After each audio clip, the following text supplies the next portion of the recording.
Hey guys, Ash here coming at you today with another Raid Shadow Legends champion guide, this time on Umbral Enchantress, one old school and one of my favorite epics out there in the game. Very, very unique epic champion out there. Today we're going to discuss why. First off, really quickly before the shoutouts, apologies, I have not been consistently uploading every day. I've still been trying to get like 3 to 4 guides out a week. I'm traveling this week and I'm traveling next week. After that, I'll be settling back in till after the holidays at home, so you can expect at least 5 guides a week on the weekdays. Anyway, guys, I appreciate those of you who do tune into every video. It's really cool to have this little kind of, I don't know, I don't want to call it a separate community, but a community on top of the normal raid community. I look at you guys as my hardcore viewers. Anyway, D Styles looking for a your girl and my girl. She helped me when I was stage 21 Faction Crypt. Umbral Enchantress. We have Salsa Master, excuse me. Salsa Master. I went salsa dancing for the first time ever, and the only time maybe ever, about a year ago. It was pretty fun, actually. Tarshan, Akoth, and Umbral Enchantress. And then we have Robert Lovin looking for an epic forgotten that everybody is ignoring. It's Umbral Enchantress, and somebody else agreed. Rage Dead Worth looking for some Umbral Enchantress, and here he is again. Was my B-Day yesterday, finally pulled my second Lego to Tura Rhymehide. Hey, happy super belated birthday to Rage Deadworth 4877. I'm also an October birthday. I'm assuming this is October when you left it. Anyway, guys, let's go ahead and see what this Umbral Enchantress is all about.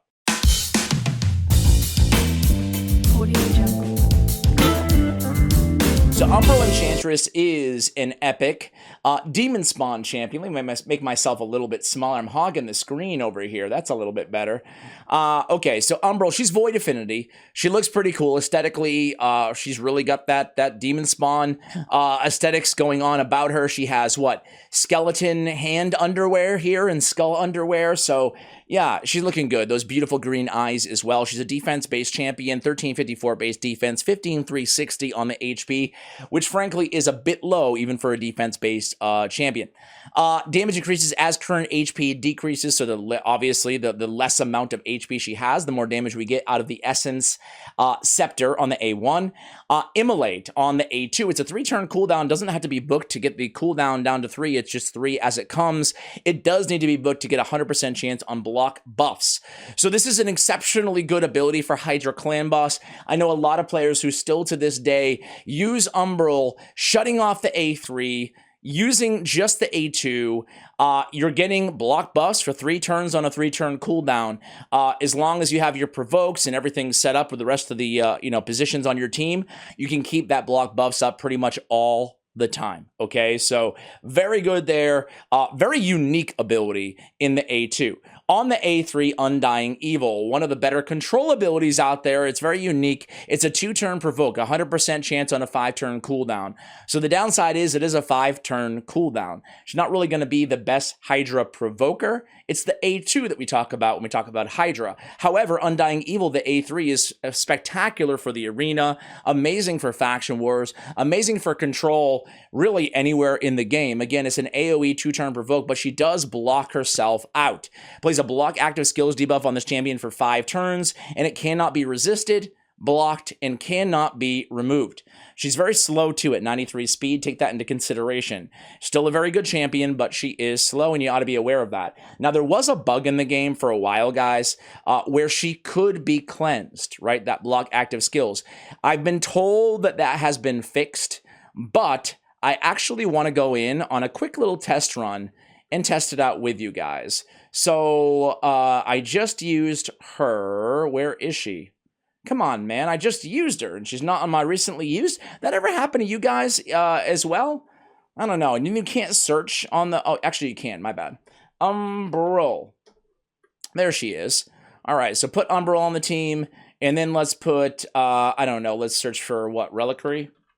Reliquary Tender. There we go. Let's just quickly test it out, just to see if she can be cleansed.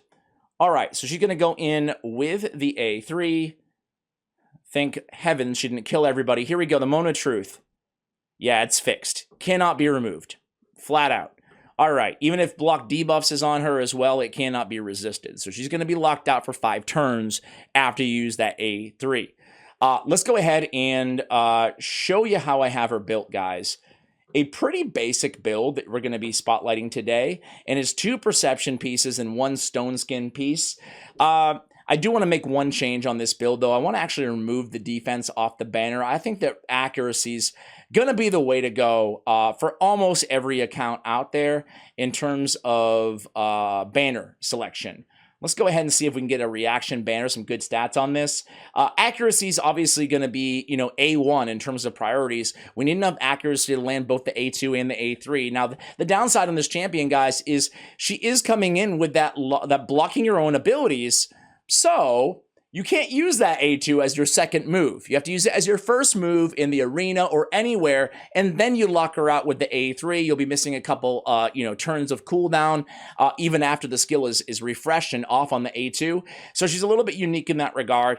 I do have her fully awakened right now as well. Let me just quickly look at her multipliers before we review the entire kit here. Hellhades.com gives her a 4.5 in Ice Golem Dungeon, 3.5 in Spider, a 4 in Dragon, a 4.5 in Hydra. I particularly agree in Hydra. I agree in anywhere progression-wise. I like her in Ice Golem because we can provoke the 2 minions. Block buffs is generally useful in Faction Wars as well. Doom Tower Waves. Frost Spider, she gets a 4. I agree with that as well. Magma Dragon, a 5. Again, 2-turn provoke is really nice to have. Do keep in mind, though, you're going to have to probably plan for the other 3 turns that the dragon's not provoked, right? So maybe a good provoker with an A1 or something alongside her. I might give her a 4.5 for that very reason in Magma Dragon. Arena roles, I actually think she's probably she's not an endgame arena champion, but as far as arena control goes, she can just lock you the heck out. You do have to be worried about Stone Skin, obviously, or Provoke will not land. But I think that 4 is a pretty fair rating for her. Very, very good. She has the 3.3 multiplier, plus 1 minus HP percentage. You guys can tell me what that means. I'm not sure. We just know that it increases as HP decreases. Immolate, her A2 is a 3.6 multiplier, and then a 4 multiplier on her other AoE on the A3. So she actually packs a pretty nice punch, especially for an epic champion. I just pulled a 6-star blessing on Umbral. I previously had Commanding Presence.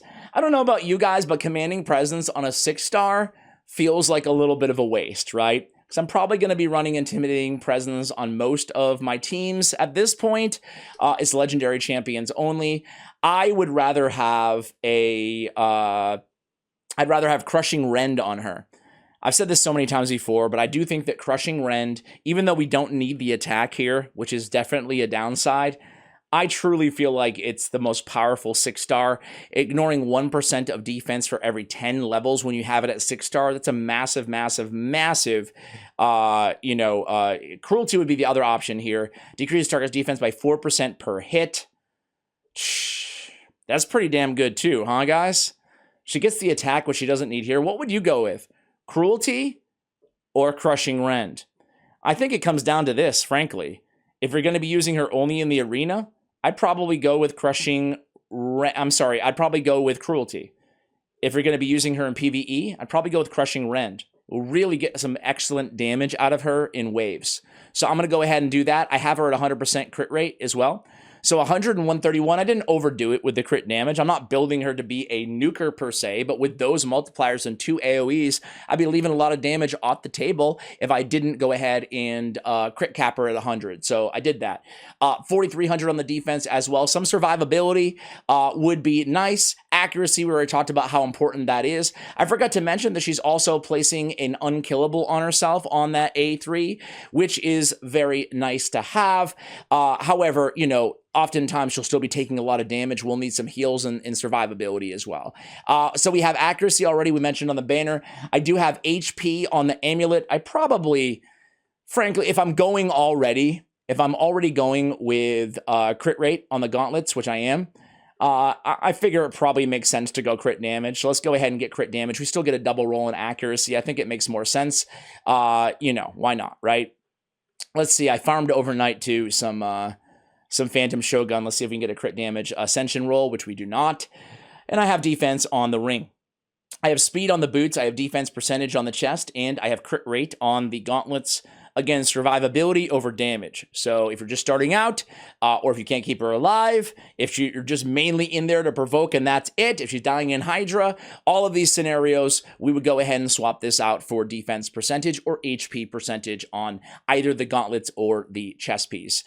So again, total stats you guys can see. We talked about blessings, masteries really quickly here, guys. You guys can see it on the screen right now. I think it's a very probably intuitive build when we talk about masteries. We went down the support tree. We picked up all the accuracy masteries. We went with Evil Eye. We did go with Master Hexer. Even though it's 3 turns on a 3-turn cooldown on the block buffs, things can still happen. Things can still, you know, there can be a reduction of all buffs, or excuse me, an increase of all, or decrease of all debuffs, excuse me, guys, on targets, and a million other things can happen. So I think extending is always a good thing.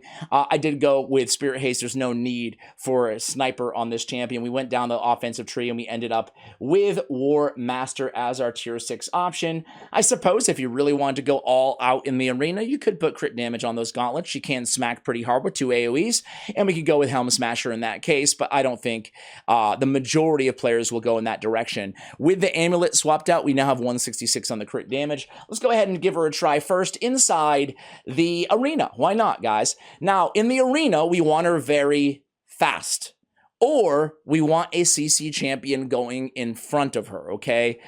So let me go ahead and put her on a fast team. In this case, we have her on a fast team, but she's not fast enough to go on a go first team. I forgot what speed we had her at. Whatever it wasn't fast enough for a team like this.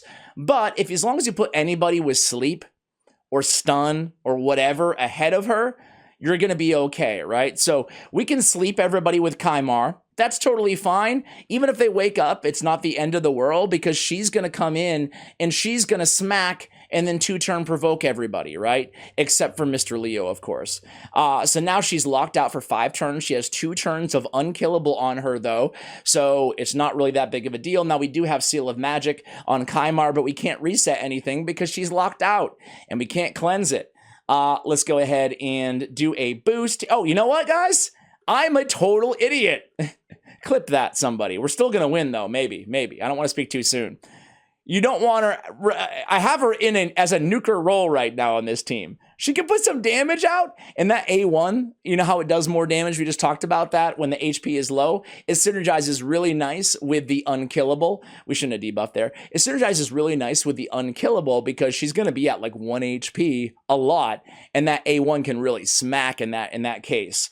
So I digress. I take everything that I said back. What we really want to do is not have her act as a nuker like this. We want to take out either our debuffer or our CC champion. I just told you how much I need the CC on this team because she's not fast enough to, you know, she'll be cut in line essentially. So let's go ahead and put a nuker on this team. What do you guys say? Who should we use? You know who I'm dying to use that I have not used as much as probably everybody watching this video right now? That's Sun Wukong. I really like Sun Wukong, but I have not been... what do I have him? 1-star awaken, 3-star? There he is. Okay. I just haven't used him a lot. Partially because I feel like everybody in Live Arena, I've been playing a lot of Live Arena lately. After taking a little break from it, I've been playing a lot. I feel like everybody else picks him like all the time, right? So we can't steal anything here, so let's just go with a smack. Who we want to attack here, guys? Let's go Sun Wukong on Sun Wukong. Boom. Turn him into a sheep. How's that? Now we can come in here and 2-turn provoke, guys. I mean, I'm stating the super obvious here. 2-turn provoke is very, very, very tough to recover from, you know?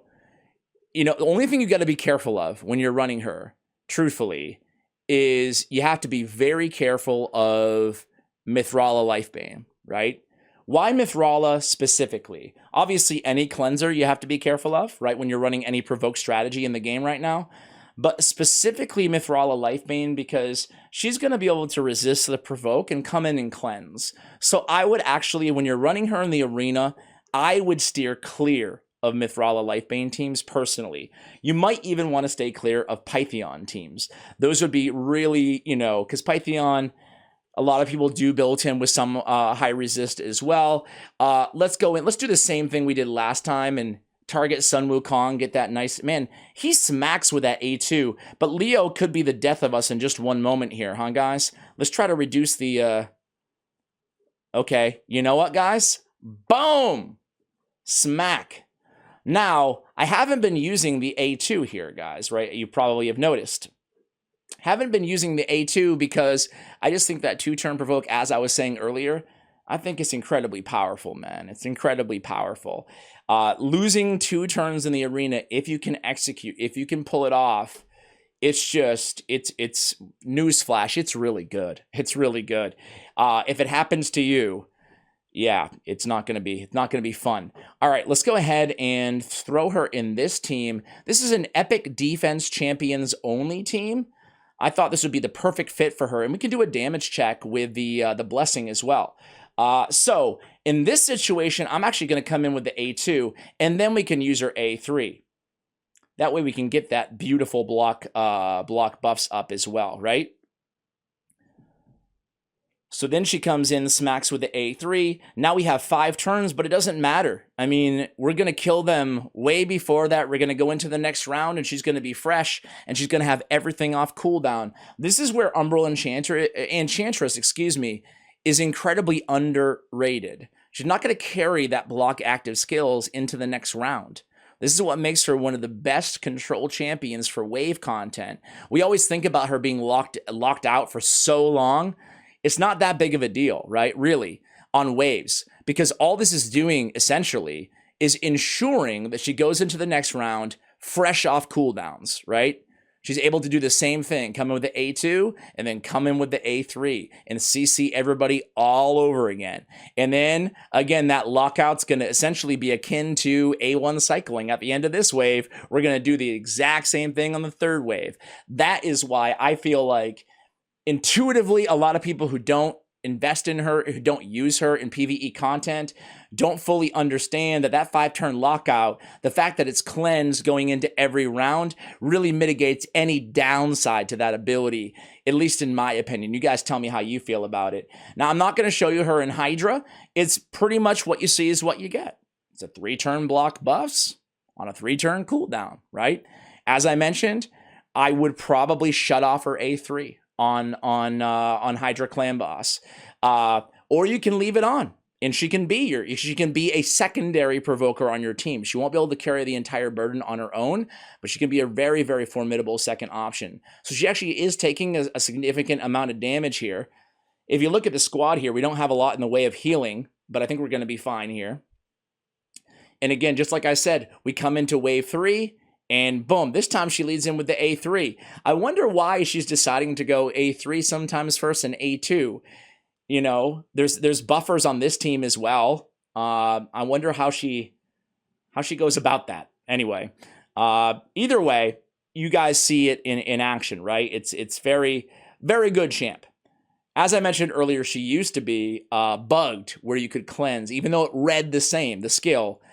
You could actually just cleanse it right off, and that was really OP, because you could cleanse it off and then reset with a Kymar, Yameko, Renegade, Painkeeper, whatever, reduce, and just keep doing some really nasty stuff. But they went and fixed that. It was clearly a bug. You see that A1, how hard that hit? She might die here, but man, she smacks with low HP on that A1. Do not underestimate that. That was pretty cool. So she's going to get one more hit here. I'm very curious on the damage. And let's see. Grush can smack. Morag can smack. Tyrell can do some damage. Frenzy the Cackler is a super awesome DPS. All right, Umbral. She came in first place damage. She outdamaged everybody, dude. Everybody on the squad. Some really good damage dealers on this team. Dude, in a new best time, too. And all that control. Yeah. Umbral Enchantress, she is super underrated. Very, very good champion. Thank you for watching, guys, and as always, take care.